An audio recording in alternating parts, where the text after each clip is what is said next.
There are stories buried within the history of the Second World War that were never meant to see the light of day. Behind the heroism, behind the sacrifice, behind the celebrated victories that shaped the modern world, there exist chapters so dark, so morally complex, that entire governments conspired to keep them hidden from public view. Tonight we peel back the layers of secrecy that have shrouded some of the most controversial operations, decisions, and cover-ups of the greatest conflict in human history.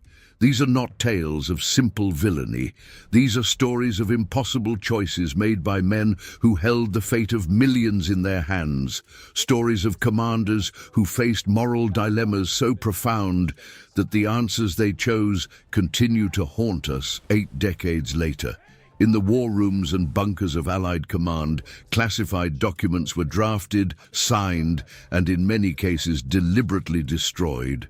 Orders were issued under the strictest secrecy, operations carried out in the shadows, and their consequences buried beneath mountains of bureaucratic silence.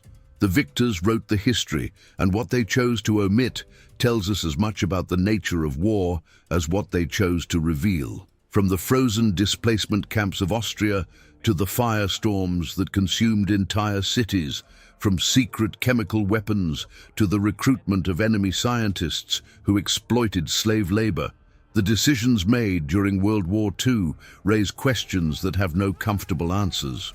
Was it justified? Was it necessary? And who bears the moral responsibility when nations at war abandon the very principles they claim to defend? In the final months of the war, as Allied forces swept through Europe, liberating concentration camps and accepting the surrender of Axis forces, a different kind of operation was taking shape behind the lines.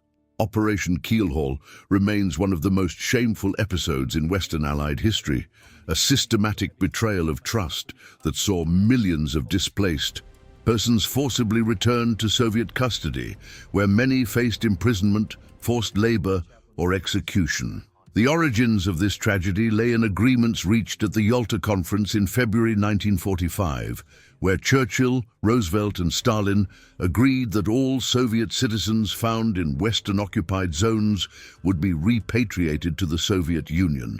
On paper, the agreement seemed reasonable, a matter of returning people to their homeland. In practice, it became a death sentence for hundreds of thousands who had fled Soviet tyranny or who had been captured by Germany and feared retribution from Stalin's regime. Among the most heart-wrenching victims were the Cossack communities in Austria. Entire families, including women, children, and elderly who had never been Soviet citizens, were rounded up by British forces and delivered to the Red Army. At Lienz, British soldiers with fixed bayonets surrounded a Cossack camp at dawn, forcing terrified families onto trucks bound for Soviet-controlled territory. Some refugees threw themselves into rivers rather than face return. Others begged their British guards for mercy that could not be given. The soldiers who carried out these orders were themselves traumatized. Many British servicemen later described the forced repatriation as the worst experience of their war service, worse than combat, because they knew they were sending innocent people to their doom. The orders came from above, classified and absolute, and those who questioned them were silenced. The full scale of Operation Keelhaul remained classified for decades. When documents were finally declassified in the 1990s, they revealed that Western intelligence services knew exactly what fate awaited the repatriated, that Soviet reception camps were filtering centers for the Gulag, and that the political convenience of maintaining the wartime alliance with Stalin had been purchased with human lives. On the night of February 13, 1945, the Baroque city of Dresden, one of the most beautiful cultural centers in Europe, was subjected to a bombing campaign so devastating that it would ignite a moral debate lasting to this day. The firebombing of Dresden killed an estimated 25,000 people, destroyed 15 square miles of the city center, and created a firestorm so intense that it generated its own weather system, with winds reaching hurricane force as oxygen was sucked into the inferno from surrounding areas. Dresden had been a cultural jewel, home to world-renowned art collections, stunning Baroque architecture, and a civilian population swollen with hundreds of thousands of refugees fleeing the advancing Soviet army from the east. Its military significance was debatable. Proponents of the bombing argued it was a major transportation hub supporting German forces on the Eastern Front. Critics pointed out that the overwhelming majority of the targets destroyed were residential and that the city's military infrastructure was barely touched. The operation was carried out in two waves. British Lancaster bombers struck first with incendiaries designed to start fires, followed by high explosives designed to destroy water mains and hamper firefighting efforts. A second wave arrived hours later, timing their attack to catch rescue workers in the open. American B-17 bombers followed the next day. The resulting firestorm reached temperatures exceeding 1,000 degrees. People in basement shelters were cooked alive. Those who fled into the streets were caught in hurricane-force winds that sucked them toward the center of the inferno. The Elbe River boiled in places. After the war, the bombing of Dresden became a lightning rod for the debate over strategic bombing. Winston Churchill himself attempted to distance his government from the decision, writing a memo questioning whether the destruction of German cities had gone beyond strategic necessity into simple acts of terror. Air Marshal Arthur Harris, who had executed the policy he was ordered to implement, found himself politically abandoned, the only major British commander not to receive a peerage after the war. His bomber crews received no dedicated campaign medal. The uncomfortable truth was that the policy of area bombing had been approved at the highest levels of government, but when its consequences became politically inconvenient, those who carried out the orders were left to bear the moral burden alone. Even as the Nuremberg trials were establishing the principle that following orders was no defense for war crimes, the United States government was secretly recruiting hundreds of German scientists who had directly benefited from Nazi atrocities. Operation Paperclip was the classified program that brought over 1,600 German scientists, engineers, and technicians to the United States, sanitizing their records to circumvent President Truman's explicit order that no one with Nazi affiliations should be admitted. The most prominent among them were the rocket scientists who had developed the V-2 missile at Peenemünde and the underground Mittelwerk factory. This factory was operated using slave labor from the Dora Mittelbau concentration camp, where an estimated 20,000 prisoners died from exhaustion, starvation, and deliberate brutality. The scientists who designed the rockets worked alongside SS overseers who managed the slave workforce. Intelligence officers from the Joint Intelligence Objectives Agency systematically altered personnel files, removing evidence of Nazi Party membership and SS affiliations. Scientists who had participated in a system built on human bondage were given comfortable homes in American suburbs, lucrative research positions, and eventually United States citizenship. The moral calculation was explicit. Their knowledge was considered more valuable than justice for their victims. The Cold War had begun before World War II was even officially over, and the race against the Soviet Union for technological supremacy trumped all other considerations. On December 2, 1943, the Italian port city of Bari suffered a devastating German air raid that sank 17 Allied ships and killed over 1,000 military personnel. But the true horror of Bari lay not in the German bombs, but in what was hidden in the hold of one American ship. The SS John Harvey was secretly carrying a cargo of mustard gas bombs, a chemical weapon whose very presence violated international agreements. When the John Harvey was destroyed in the attack, its lethal cargo mixed with the oil slick covering the harbor, contaminating hundreds of survivors who had jumped into the water. The chemical burns that appeared on survivors mystified doctors who had not been told about the mustard gas. It took the intervention of chemical warfare specialist Lieutenant Colonel Stuart Alexander to identify the cause. But when he reported his findings, he was met with a wall of official denial. Both American and British commands insisted that no chemical weapons were present at Bari. Churchill personally ordered that all British medical records of the incident remove any mention of mustard gas, substituting the phrase burns due to enemy action. Doctors treating the injured were denied critical information that could have saved lives. Many victims who might have survived with proper decontamination treatment died because their physicians did not know what they were treating. The full story of Bari remained classified for decades. The Allied presence of chemical weapons in the theater was a closely guarded secret, maintained at the direct cost of human lives, lost to ignorance and cover-up. In the spring of 1940, the Soviet secret police, the NKVD, systematically executed approximately 22,000 Polish military officers, police, intellectuals and civilians at multiple sites, the most notorious being the Katyn forest near Smolensk, Russia. The massacre was designed to decapitate Polish society, eliminating the educated leadership class that could resist Soviet domination. When Germany discovered the mass graves in 1943 and publicized the atrocity, the Soviet Union immediately blamed the Nazis. The Western Allies faced an agonizing choice: accept the overwhelming evidence pointing to Soviet guilt, or maintain the fiction of Nazi responsibility to preserve the critical wartime alliance with Stalin. They chose the alliance. British intelligence assessed with high confidence that the Soviets were responsible, but the information was classified. Churchill privately acknowledged Soviet guilt, but publicly maintained silence. Roosevelt's administration actively suppressed evidence, and American diplomats who questioned the Soviet narrative were reassigned or silenced.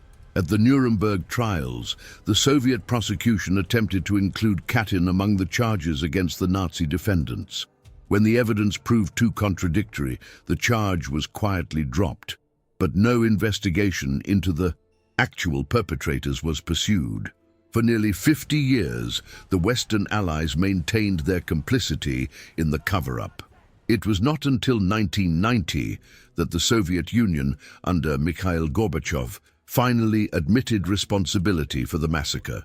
Declassified documents later revealed that every major Western government had known the truth since 1943. The Polish officers murdered at Katyn were sacrificed twice. Once by their Soviet executioners, and again by their supposed Western allies who chose political convenience over truth and justice. On September 12, 1942, German submarine U-156, commanded by Werner Hartenstein, torpedoed the British troopship Laconia in the mid-Atlantic. As survivors entered the water, Hartenstein discovered that the ship carried not only British military personnel, but also Italian prisoners of war and civilian passengers, including women and children. In an extraordinary act of humanity amid war, Hartenstein surfaced his submarine and began rescue operations, broadcasting in plain English on open radio frequencies for any nearby ships to assist. Over the following days, U-156 and two other German submarines, along with an Italian submarine, gathered hundreds of survivors, draping Red Cross flags over their decks to signal their humanitarian mission. Then, on September 16th, an American B-24 Liberator bomber from Ascension Island attacked the rescue operation, bombing U-156, despite the clearly visible Red Cross markings and the hundreds of survivors. On deck and in towed lifeboats, the attack forced the submarines to crash dive, abandoning the survivors they had been protecting. This attack on a humanitarian rescue operation directly led to one of the war's most consequential orders. Admiral Karl Donitz, commander of the German U-boat fleet, issued the Laconia Order, explicitly forbidding all future rescue attempts of torpedoed ship survivors. From that point forward, U-boats were to attack and move on, leaving survivors to their fate. The consequences were devastating. For the remainder of the war, thousands of shipwreck survivors who might have been rescued were left to die in the open ocean. the American attack on a legitimate rescue operation, an act that violated the laws of war, led directly to a German policy that violated the same laws on a far greater scale. At Nuremberg, the Laconia Order was used as evidence against Donitz, yet the American attack that provoked it was never officially acknowledged. 9:30, 10:30. Wilhelm Gustloff, history's deadliest sinking. On January 30th, 1945, the German passenger liner Wilhelm Gustloff departed the port of Gottenhafen in East Prussia, carrying over 10,000 refugees, mostly women, children and wounded soldiers, fleeing the advancing Red Army. That night, Soviet submarine S-13, commanded by Alexander Marinesko, fired 3 torpedoes into the overloaded ship. The Wilhelm Gustloff sank in less than 45 minutes in the freezing Baltic Sea. Over 9,000 people perished, making it the deadliest maritime disaster in history, 6 times the death toll of the Titanic. The tragedy was suppressed from both sides. Nazi propaganda could not admit the scale of the disaster without revealing the desperate state of the Eastern Front evacuation. After the war, Soviet authorities celebrated Marinesko as a hero, while the Western narrative focused on other events. The story of the Gustloff was buried in Cold War politics, the deaths of thousands of civilian refugees, deemed politically inconvenient for all parties. In May 1942, Czech paratroopers trained by the British Special Operations Executive assassinated Reinhard Heydrich, the architect of the Holocaust and one of the most powerful men in the Third Reich. The operation was a military success. Its consequences were catastrophic. In retaliation, the Nazis destroyed the village of Lidis, executing all 173 men and boys over 15, deporting the women to concentration camps, and sending 82 children to be murdered at Chelmno extermination camp. The village of Lizaki suffered a similar fate. Over 5,000 Czechs were arrested, and approximately 1,300 were executed in the wider reprisals. The moral question that haunted the operation's planners was whether the strategic and symbolic value of killing Heydrich justified the horrific civilian cost. British SOE handlers who had planned the operation from London received detailed reports of the massacres, knowing that they had anticipated the probability of severe reprisals. The debate over whether anthropoid was worth its price continues among historians and ethicists to this day. 11:30, 13. Area bombing. The moral calculus. The Allied strategic bombing campaign against Germany and Japan remains one of the most morally contested aspects of the entire war. The Area Bombing Directive of 1942 explicitly authorized the targeting of German civilian morale through the systematic destruction of residential areas. The firebombing of Hamburg killed approximately 37,000 civilians in a single week. The firebombing of Tokyo on March 10, 1945, killed over 100,000 people in one night, the single deadliest bombing raid in history, surpassing even the atomic bombings. General Curtis LeMay, who directed the incendiary campaign against Japanese cities, acknowledged after the war that had America lost, he would likely have been prosecuted as a war criminal.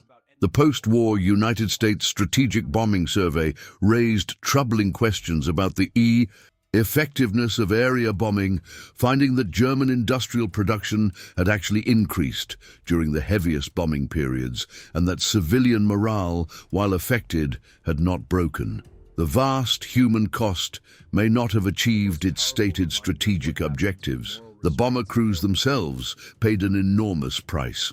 Bomber Command suffered a casualty rate exceeding 60%, the highest of any major Allied force. And yet, after the war, these men were politically distanced from the campaign. They had been ordered to fly, their sacrifices deemed too morally uncomfortable to celebrate alongside other veterans. Not all of the war's dark operations were straightforward atrocities.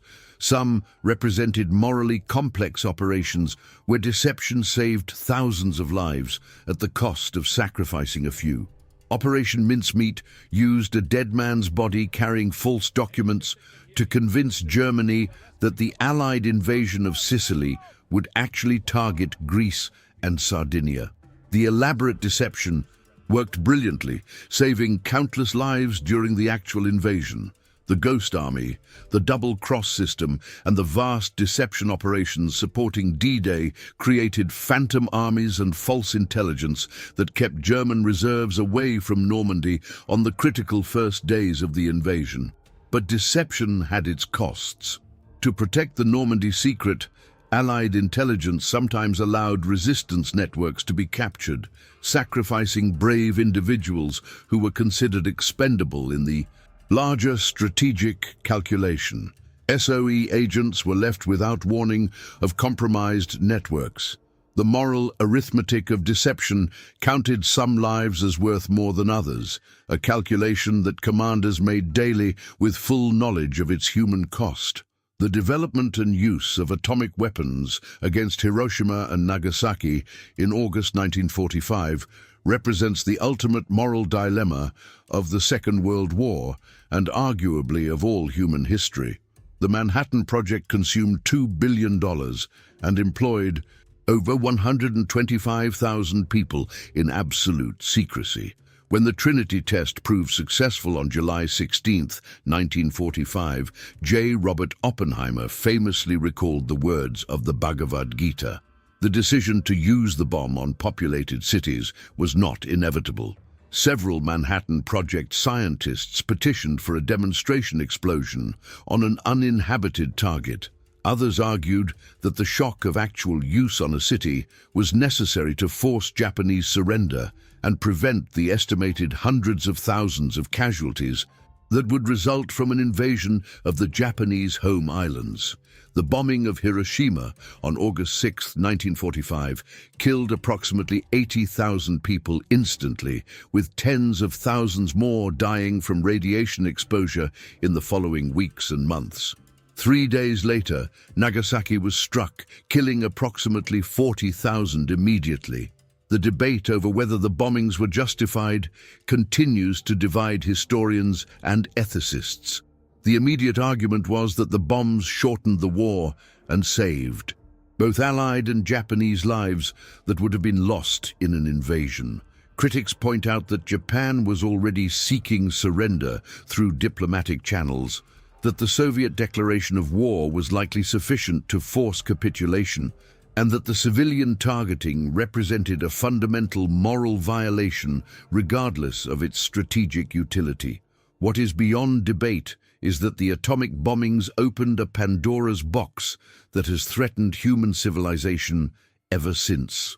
The Doomsday Clock, established by atomic scientists in 1947, continues to measure humanity's proximity to self-destruction, a direct legacy of the decisions made in the summer of 1945. The Nuremberg and Tokyo war crimes trials established unprecedented principles of international accountability. For the first time in history, individuals were held personally responsible for crimes against peace, war crimes, and crimes against humanity, regardless of whether they had acted under orders. Yet the justice dispensed was inevitably selective. The Soviet prosecutors at Nuremberg, who charged Germany with the Katyn massacre, knew their own nation had committed the atrocity. Allied commanders who had ordered the area bombing of civilian populations were never subjected to the same legal standards applied to their defeated enemies. Operation Paperclip scientists were shielded from prosecution while lesser German officials were condemned. The Tokyo trials similarly reflected political convenience, with Emperor Hirohito deliberately excluded from prosecution to maintain post-war stability. Victor's justice was flawed, incomplete, and sometimes hypocritical. Yet the principles it established, that there are limits to what is permissible in war, that commanders bear personal responsibility for illegal orders, that crimes against humanity transcend national sovereignty, became the foundation of modern international humanitarian law. 8 decades after the end of World War II, the process of uncovering Its darkest secrets continues. Documents are still being declassified. Burial sites are still being discovered. The testimonies of the last surviving witnesses are being recorded with increasing urgency as that generation passes from living memory into history. The institutions created in response to the war's moral failures, the United Nations, the Geneva Conventions, the International Criminal Court, represent humanity's attempt to ensure that such failures are never repeated. Their success has been partial at best. Wars continue, atrocities continue, and the moral dilemmas faced by commanders have not grown simpler in the age of drones, cyber warfare, and nuclear proliferation. The lessons of Operation Keelhaul resonate in every refugee crisis.